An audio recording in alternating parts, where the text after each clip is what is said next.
For the latest in strategic affairs, subscribe to our YouTube channel. Click the bell icon for updates.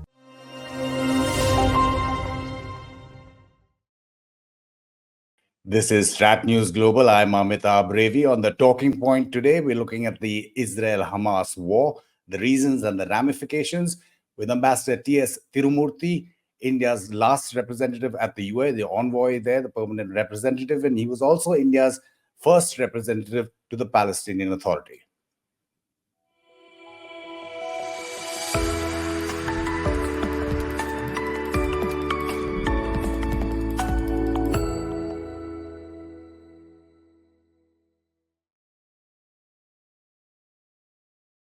Welcome to all our viewers, and we're also welcoming Ambassador Tirumurti for the first time on our platform, StratNews Global. Thank you so much for your time, Ambassador. Thank you very much, Amitabh. I'm really delighted to be here.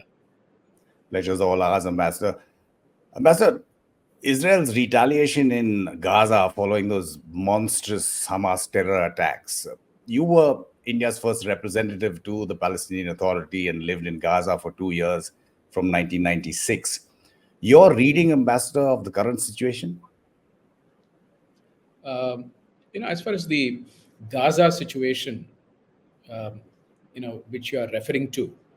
So let me just say, firstly, I think it's important for us to recognize the fact that there has been an attack on Israel, and this is by Hamas, and this is a terrorist attack. And as we have all agreed that there can be no justification for terror, and India has always had a policy of zero tolerance for terror, and therefore it's important to call it out and to condemn the terror act. And it has been a very brutal act. You have seen it in your videos. But, it's important, therefore, for Israel to dismantle the Hamas infrastructure in Gaza. And that we have to, there are tunnels, and you have seen all those videos about tunnels and arms and ammunitions. So I think that is a very important aspect of this, and that is precisely what Israel is trying to do. The second is that Israeli hostages have been taken, and they have gone taken into Gaza, and there are nearly, I believe, 200 of them. So this is once again something which is not acceptable for any country. And you have seen that when we had the Pulwama attack, we also took extremely strong measures. So I think it is only natural that Israel should take such strong measures. That said, I just wanted to also mention that what is happening now in Gaza, first is to have something like a collective punishment of 2.2 million people in Gaza, and blocking of water, blocking of food, blocking of medicines. I think this is something which, it's not only against international law, but it is, completely against all humanitarian parameters. And it is a humanitarian disaster which is already unfolding before our very eyes. The aerial bombardment. Now, aerial bombardment, which everyone expects a ground operation to start, has already claimed nearly 3,800 or 4,000 lives, Palestinian lives. They've seen the horrific bombing of the Al-Ahli hospital. So I think now this humanitarian disaster is getting converted into a human disaster. And, we just cannot brush it off as collateral damage to fight, and it is not you can't say it's a proportional response. See, targeting of civilians, knowing that they are civilians merely because they live in Gaza under Hamas, control, it cannot be an excuse to bomb these civilians, as and call it collateral damage. The other aspect which I wanted to highlight is that it's very, very important to not equate Hamas with the Palestinians in Gaza. Because once you start equating the Palestinians with Hamas, which many of the media outlets and even some countries were initially doing, is to dehumanize them. And when you dehumanize them, then it becomes easier to accept the huge numbers which are being killed, especially children and women. I think it's very important to make sure the distinction. I'm glad that people are now clarifying that these two are different. And next is the question of mass displacement of the population. Now, mass displacement of the population, even if it is within Gaza, and obviously it raises tremendous fear among the Palestinians that they are already calling it, in fact, the potentially that they will have a next Nakba, Nakba. as you know, was the catastrophe, and when the refugees went out of Israel and they went into neighboring countries, and also they came into Gaza. First we had in 1948, and then we had in 1967. So that fear has come back, that we are going to have the Gazans being thrown out of Gaza.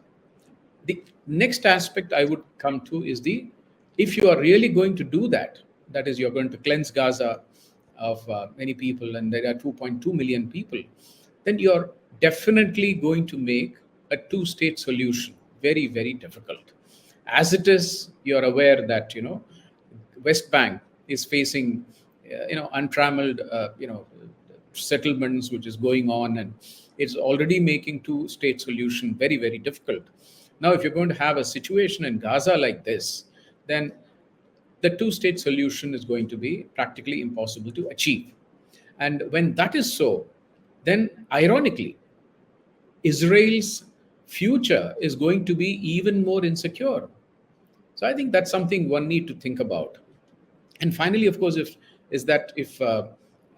suppose Prime Minister Netanyahu and others succeed in Gaza in a way by depopulating it, so to say, and making sure that the refugees go into Egypt and other places, then just imagine the type of impact it will have on West Bank and East Jerusalem. I mean, then in which case, where is this? Is there going to be peace? Is there going to be a possible solution at all? Is there going to be a perpetual state of, cycle of violence and, then coming back, peace, violence? Is that going to continue forever? I think these are all things we need to think very carefully about what is going on in Gaza before we can take the next step, which right now it seems to be the forces going into Gaza. Master, just picking up from the points you made now, President Biden described it as 15 times 9/11, the terror attacks on Israel, which is, as you pointed out, vowing to wipe out Hamas in the Gaza Strip. But as you're talking about the cycle of violence, and we've seen that over the decades, there has to be an end game for Israel, I'm saying. I mean, does it even have a plan, even if it triumphs on the battlefield, for the people there in Gaza? No, you're actually hit the nail on the head. When you talk about this cycle of violence which goes, and history has a very, very unfortunate lesson for us. If you look at the whole Israel-Palestine issue, whenever a major violent conflagration takes place, then suddenly the Palestinian issue receives attention from all sides. Then this is followed by discussion and agreement. Then once this agreement is reached, then comes deterioration and non-implementation. And when that comes, another round of violence starts, and then so on. And that's how this cycle of violence goes on. And just to give you a couple of examples, you are aware of this, of course, the Yom Kippur War, which was in 1973. But when the war took place, and irrespective of what happened, the outcome of the war, but it did lead to Camp David agreements and Camp David Accords between Egypt and Israel in 1978. And of course, there was also in the Camp David Accords the promise of Palestinian self-government in West Bank and Gaza. And then, of course, nothing happened.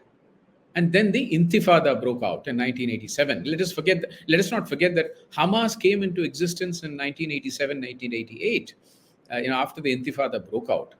And this led to the Oslo Accords of 1993 and 1995. And once again, it had self-rule in the West Bank and in Gaza. And it tried to once again bring up and embody the principle of land for peace. in these Oslo agreements. But you know very well what happened. The land which was supposed to be, the Israeli forces were supposed to withdraw from the land, occupied territories, in return for the Palestinians recognizing Israel, making sure that there is sovereignty, territorial integrity, security for Israel, and peace comes. Now, this unfortunately got translated on the ground as people for peace, and which effectively meant that those territories or those areas where Palestinians were living, that went to the Palestinian Authority. And it was not really land, it was those areas which went to them. So giving the Palestinian areas to the Palestinian Authority, and then expecting somehow miraculously that without giving land you can get a sovereign state, or I don't even know whether they wanted to concede the sovereign state, but then miraculously somehow peace will come. It didn't come, and it was very obvious. And then other things happened, about how Gaza, as everyone says, has become literally an open air prison. And so when all these things started deteriorating, and there was backsliding, and you have seen the rocket attacks which took place in May 2021 from that side. And tragically, one of our own Indian nationals, she was killed during the attacks.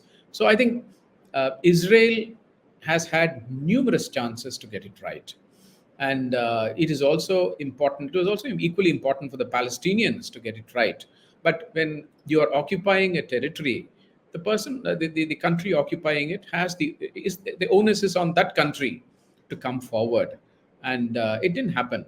So I think, and now it was very clear for anyone following this issue that if you're going to ignore the Palestinian issue, go for so-called normalization with exactly those countries which were supporting the Palestinian cause, with Abraham Accords, and now, of course, the latest was Saudi Arabia was moving towards it. And then on the Israeli side, you have a ultra-nationalist government which does not believe in a two-state solution, and it wants to occupy the West Bank through settlements. And on the Palestinian side, you have a completely fragmented set of Palestinian, the moderates, which, every attempt was made to discredit them. And on this side, you had, of course, Hamas, which it was impossible for them for anyone to negotiate with Hamas, because Hamas had a very different ideology and the way the militant set of groups which were there.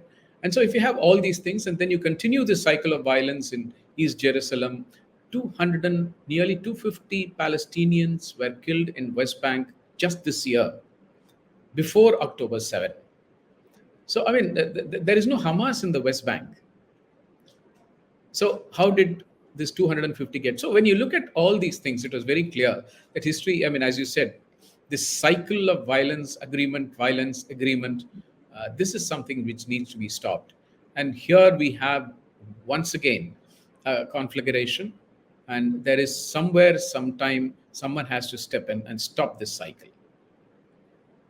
Mr. Tirumurti, if you could, we've seen the Prime Minister's tweets. We've seen what the MEA spokesperson has said while answering questions, and the EM. If you could explain India's unequivocal position against terrorism, a la Hamas in this case, and support still for the two-state solution.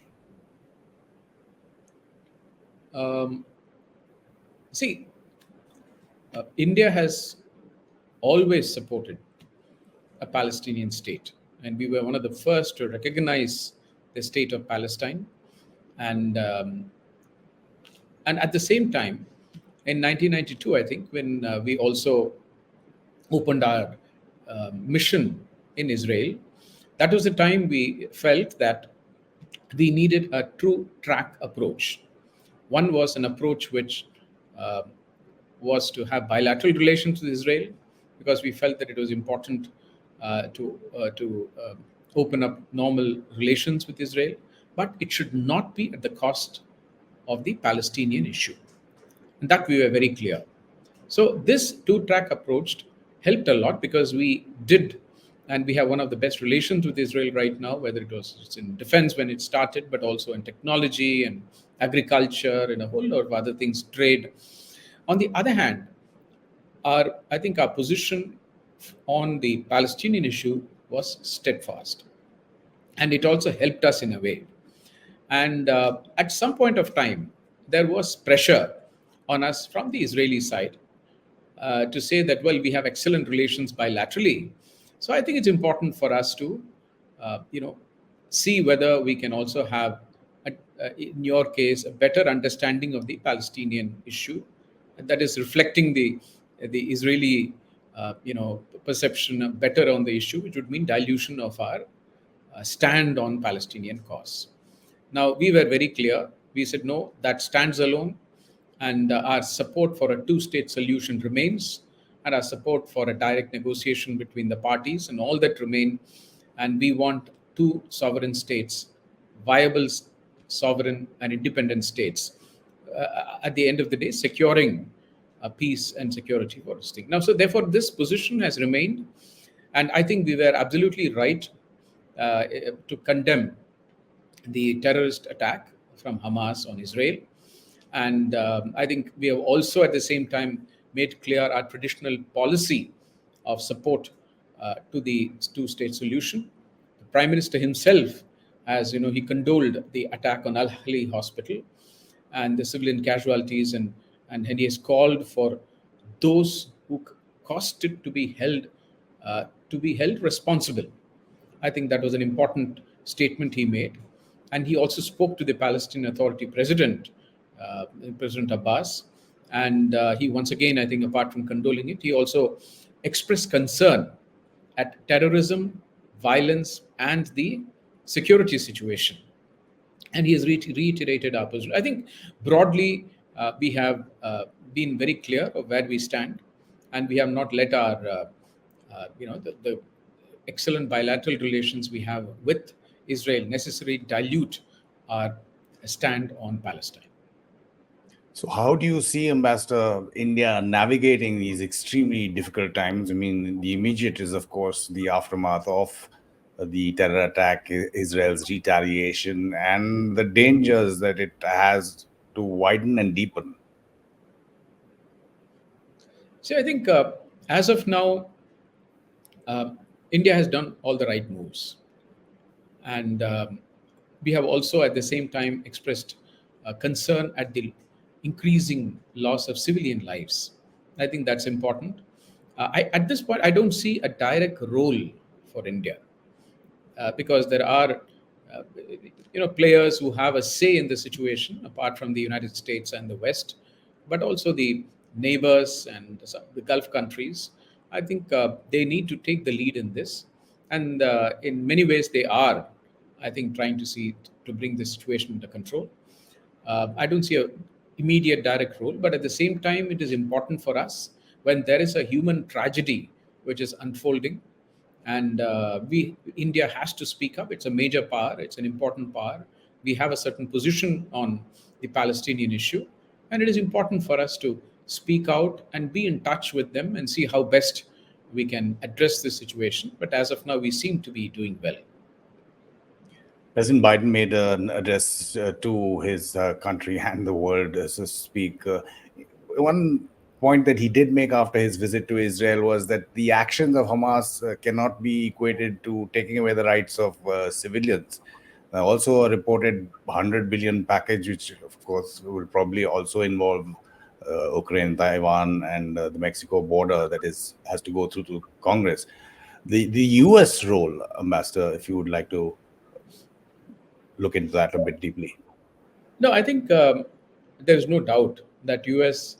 Has been a country which has had a predominant say in what is happening there, thanks to their very strong support for Israel.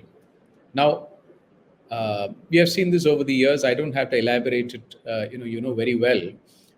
And the last UN Security Council resolution, which was passed, I think it was in 2016, and this was resolution number 2334. This was against settlements. Now, why I'm mentioning this is that right through, if you look at it, there has been there are several markers when it comes to Israel-Palestinian situation. starting with 242, 338, and a whole lot of other resolutions. And finally, in 2016, we had this 2334 resolution dealing with the stopping settlements and the illegality of expansion of settlements. And it was a very strong resolution. And the US let it pass in the Security Council. So therefore, US understands the importance of resolving this issue. I think they would like this matter to be resolved. And now, I think today in the speech, President Biden has once again reiterated the two-state solution. I think it is very important and very significant that we should not lose sight of the end goal. So therefore, the United States has been playing a part. The only problem is that I think every time they come up with something constructive, there's something which is meaningful, I'm not so sure that the Israeli leadership has let that happen. And they have had a different view from what the US is thinking. So I think at this point of time, the US rules obviously continues to be the most important. But some of what the United States is saying is getting drowned out. Because I think the Israeli leadership, definitely an ultra-nationalist leadership, which has a completely different view than what the United States has. And it is natural that this type of a situation has come in spite of probably the best interests or even what US would like to do in the region. Ambassador, again, Israel in the Gaza, after those attacks, there has been some issues also on the Lebanon border with Hezbollah, two-front of sorts.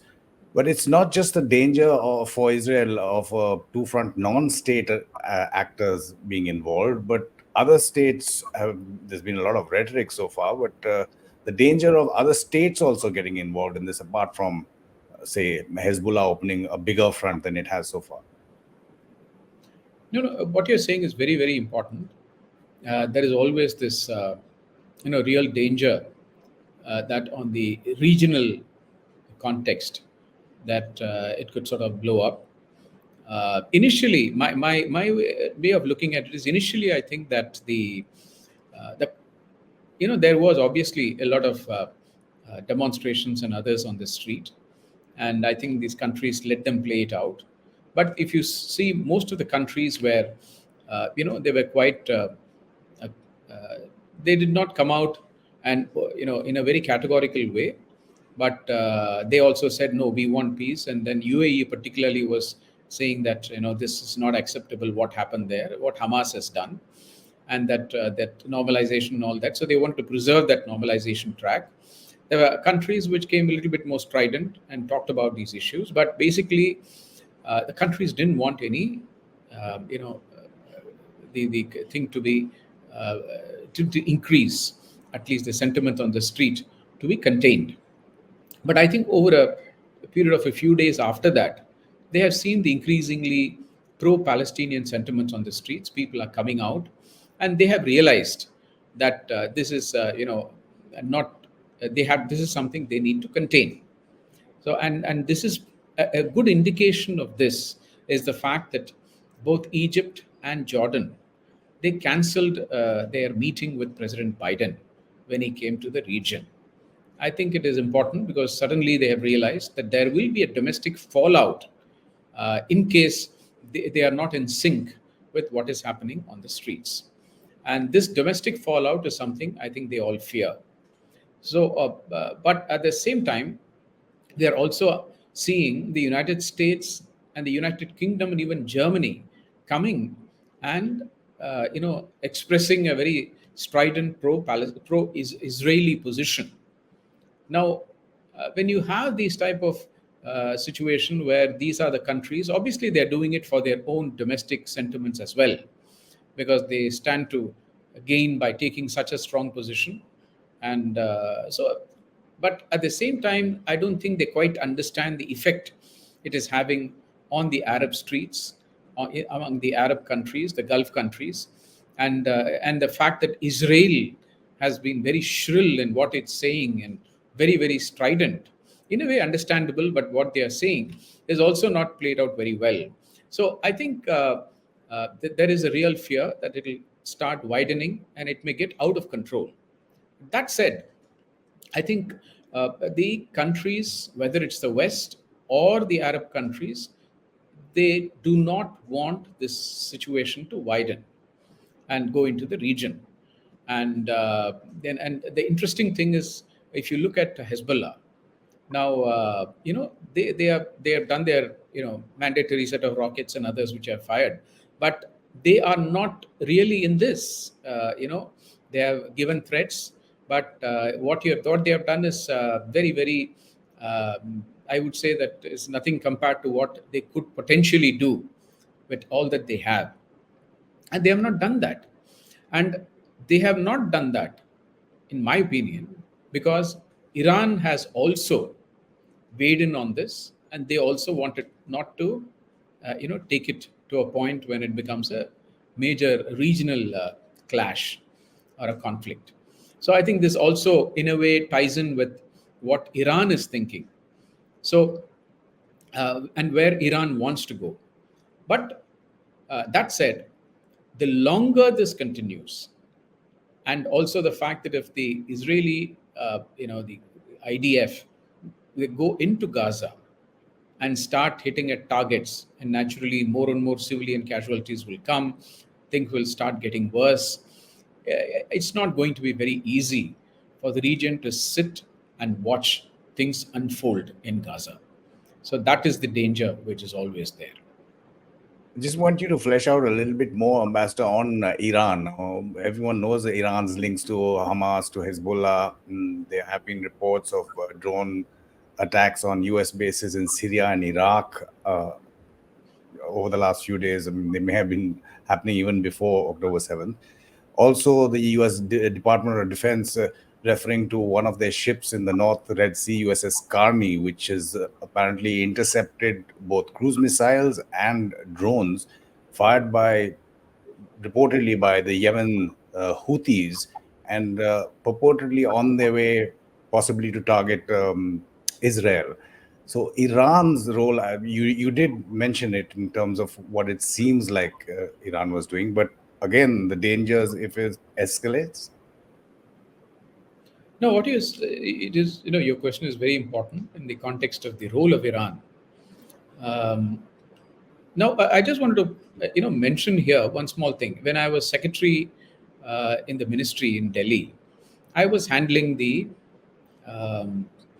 entire Arab portfolio, the Arab countries, including the Gulf, the entire portfolio. I was secretary in charge, and I have, one of the meetings which I went was leading the delegation from India was a meeting in Warsaw. And this is a meeting where, both Poland and the United States, they had this meeting of about 50 countries. And this was focused on the Middle East. And in that, we had the Vice President of the United States.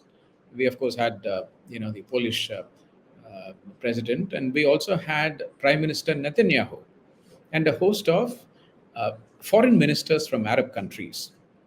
Now, in that meeting, which I had attended, interestingly, the entire meeting was focused on the fact that the biggest threat to the Middle East is from Iran. And it is not the Palestinian issue. So that was the focus of the meeting. The Palestinian issue is not the most important focus now in the Middle East. The biggest threat is from Iran. That is what basically the whole meeting was about. And they discussed it, and the Palestine issue was mentioned here and there. But this was the focus. So what has happened is that it is very clear that, whether it is JCPOA or a whole range of things, that the whole, I would say the narrative is to change from the Palestinian issue to the threat from Iran. Now, this is what has happened. So we should also look at the context in which sometimes Iran, placed this out. Yes, we had a situation in Yemen. You have just mentioned about it.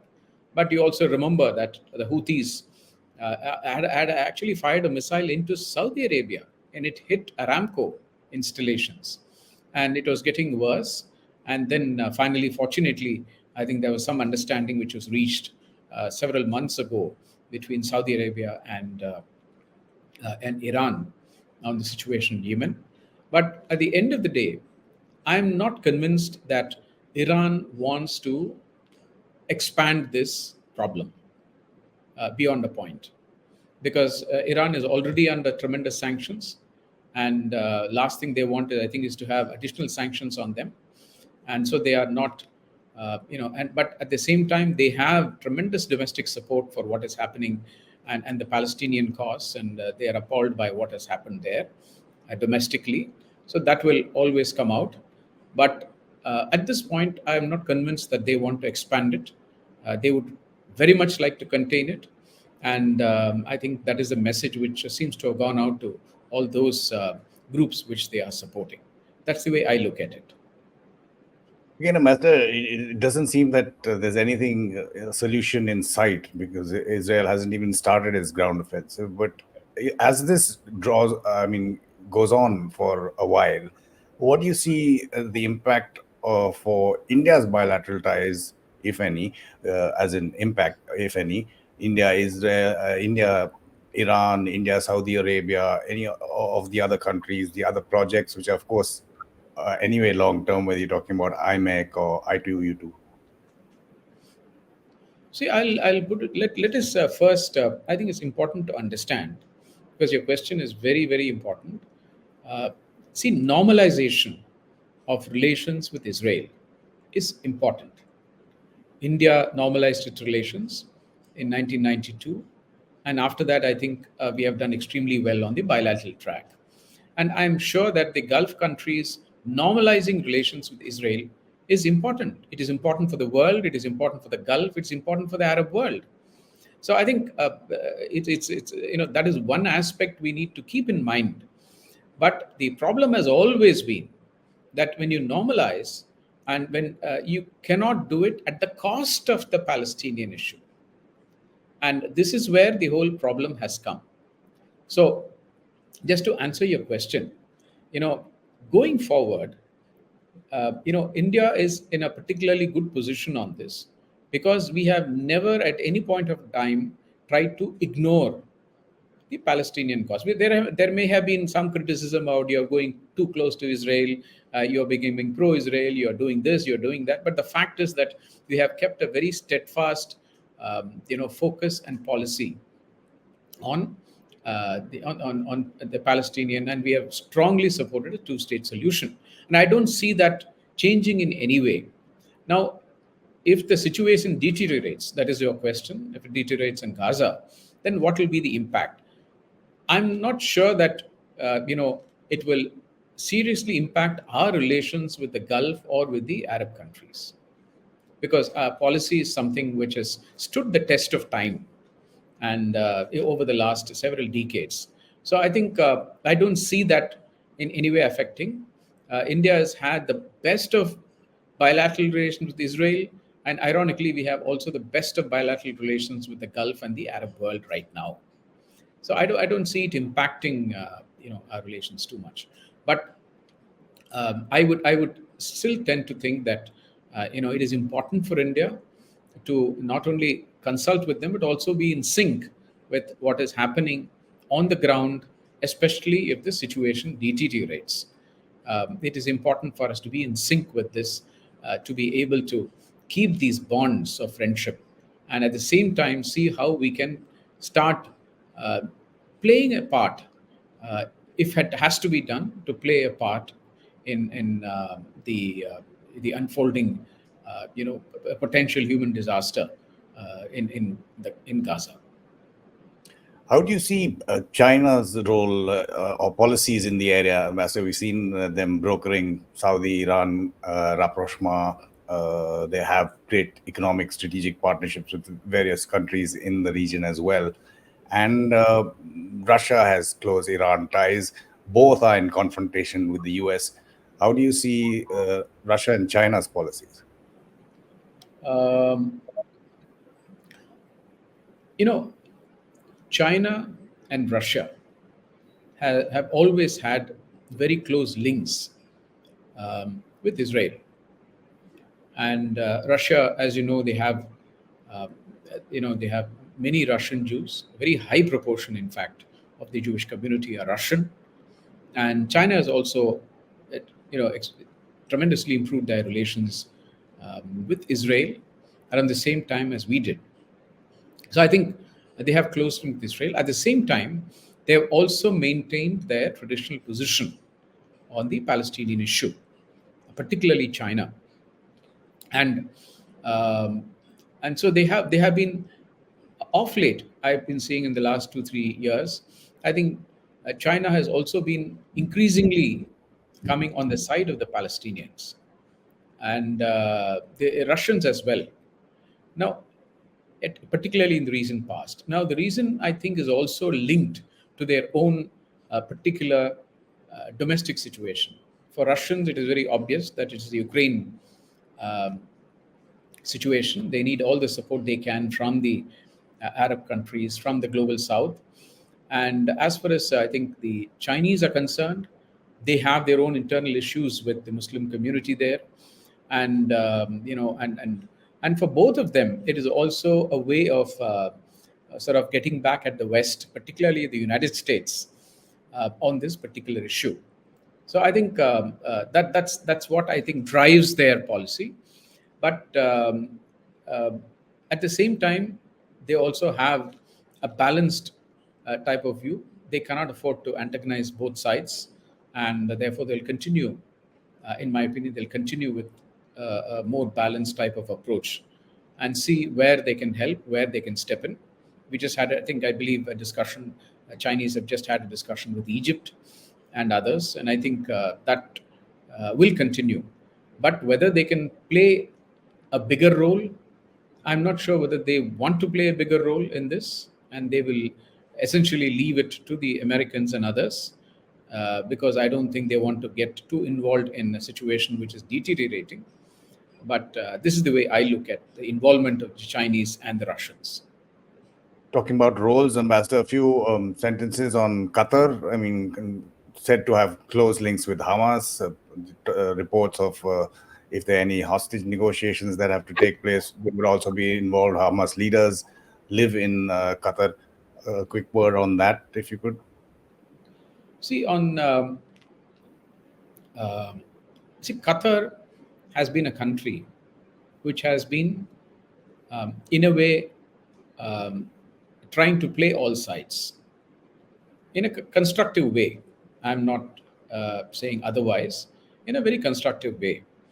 You have seen what they did with the Taliban and the talks with Taliban, and they offered Qatar, Doha, for Americans to discuss and with the Taliban there.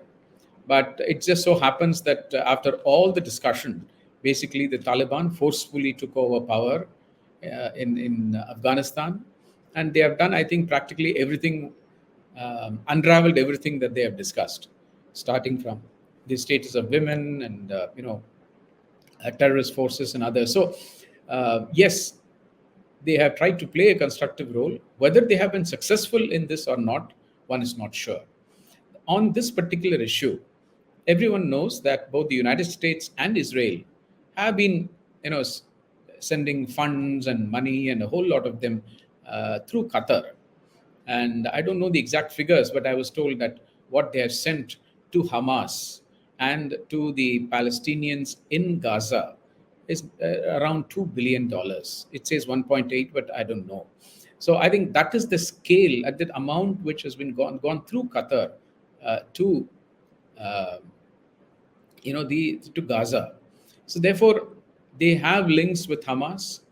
It's very clear, and they have been trying to help the Palestinians in Gaza, and the US and the Israelis have used them in this. So everywhere you see that Qatar has been used by many countries for a whole lot of things, and they have excellent relations with the United States. They at the same time they have good relations with Israel, even though they are not on this normalization track of the UAE, Saudis, the Moroccans, and others, but they still have good relations to Israel. Israelis are also using them, And they also maintain their links with Turkey, which you have seen with Turkey.